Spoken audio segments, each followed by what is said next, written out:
Well, I've come upstairs now with Darius to look at St Clement's. Everybody, the parish, this is what everybody sees. As I understand it, Darius, what you're saying is, look, a sea of housing. It looks wonderful from up here, it looks quite pretty from up here. And there's a play area down here for the Murray residents. Looks reasonably neat and tidy. And there's the sea beyond. But, you know, there's winter conditions. Doesn't suit everybody, does it? What are you proposing to do with all this? How can you improve it? Well, we've spoken to some residents of St Clement's, and there has been examples of people donating the use of their land for certain parish amenities. One of my proposers donated part of her field to seed the parish orchard.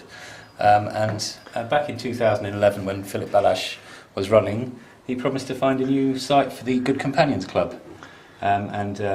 David Cabeldew, another one of my proposers, was running at that time, and a number of landowners came forward and said they'd be willing to give their land for community uses, as long as on the condition it was never developed. Well, there's a bit of a corner of a field there, and it's got greenhouses on it just over there.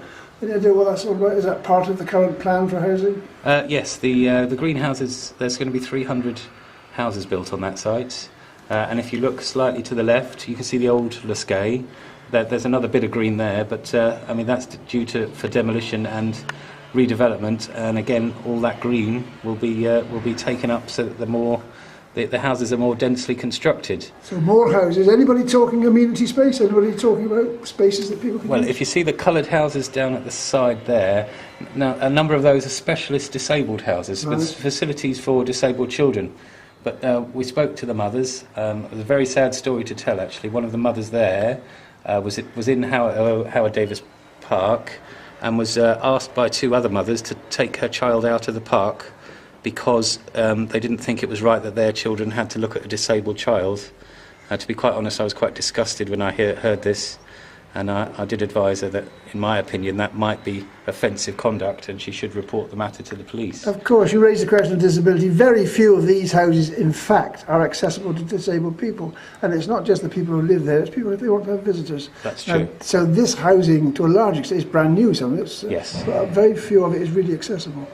And actually a number of the residents of Les Bourons Court, there's no disabled parking. So, I mean, these are mixed houses. There are young children, there are old people, but obviously the elderly, they need somewhere closer to their house to be able to park, especially if they have difficulty moving around. I mean, the lady I'm particularly thinking of, she finds it very difficult to walk very far. She's on 2 walking sticks, and we're in discussion with Andy, and hopefully we're going to get her a disabled parking space closer to the entrance to her house in due course. I know there have been schemes like for old people to use this area here, which looks superficially looks very nice, doesn't it? But it doesn't actually get a lot of use. And one of the problems also is there's a mix here of social housing and private housing. And the private housing don't seem to be very keen on some of the social activities. And the idea of sharing this space with social people doesn't seem to appeal to them. There's a bit of snobbery going on.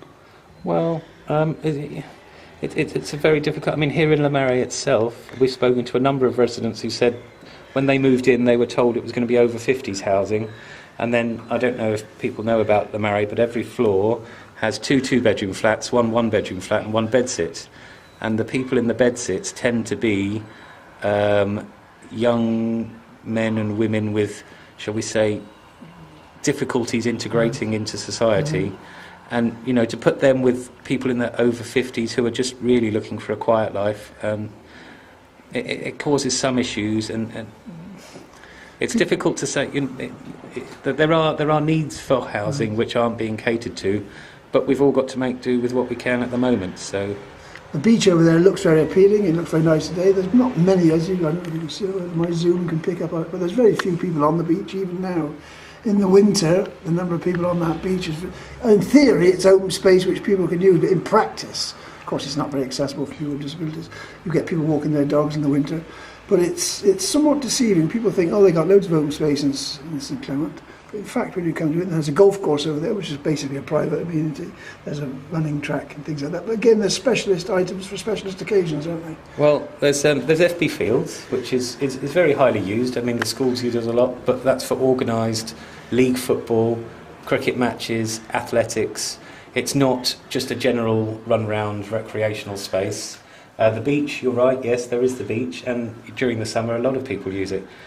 But in the winter, it's not a flat beach. You can't play football on it. You can't, No allotments down here either, as far as I know. There's a guy here who occasionally sells a bit of fruit and veg, or veg that he's grown in this block. Yes. Now, but some of this ground around here, there's more dead-looking space around here, would lend itself to allotments, wouldn't it? Well, I do believe there were allotments at one point, but they were badly situated, and the wind, you may not know it, but St Clement's can be quite windy in the winter, and it was burning all the vegetables, so the allotments weren't really suitable for purpose. Well, they'd need to be more sheltered, but yes, I mean that would be that. There are many people who would, particularly Chris in this block. Well, St Clement used to be famous for its outdoor grown tomatoes, so it can't be that impossible, can it?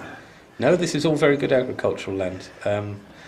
Obviously, I mean this year the 3 fields on the other side of the block here, they all grew potatoes. They were never picked. They were ploughed back into the ground at the end of the season. The farmer obviously has to pay, he obviously has to upkeep the land, he has to pay to plant the potatoes, and he has to pay to plough them back in.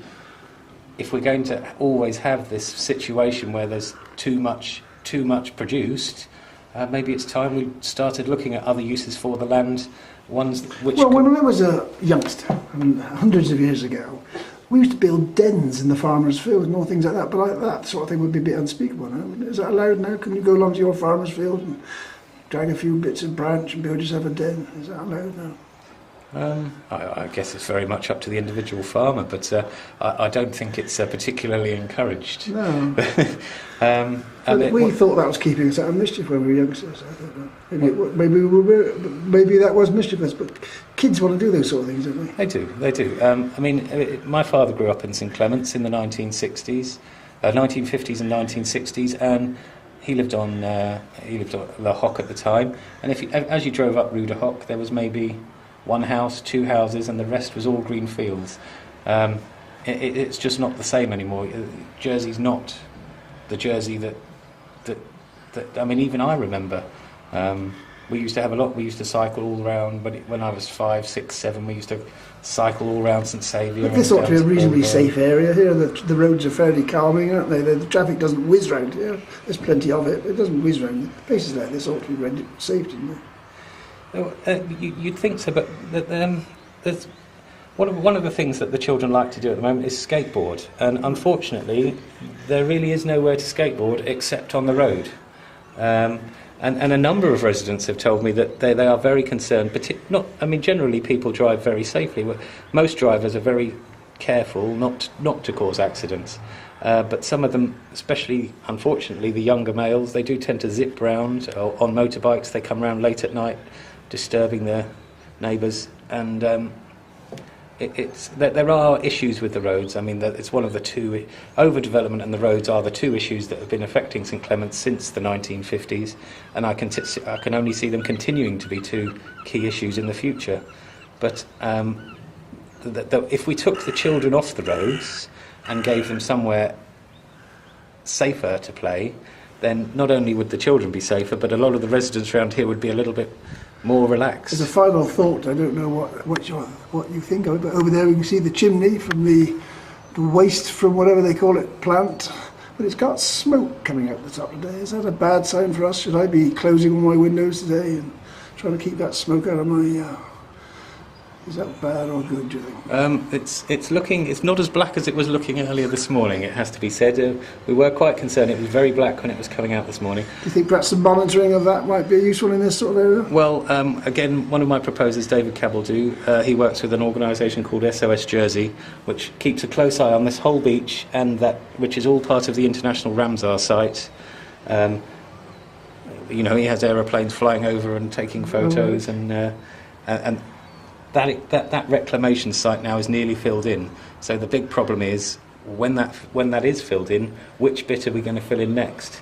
Now, I don't know if you can see the 3 rocks in Right, front of the indeed, tower. yeah. Now that's in one of the potential zones for reclamation, which obviously is right into the Ramsar site.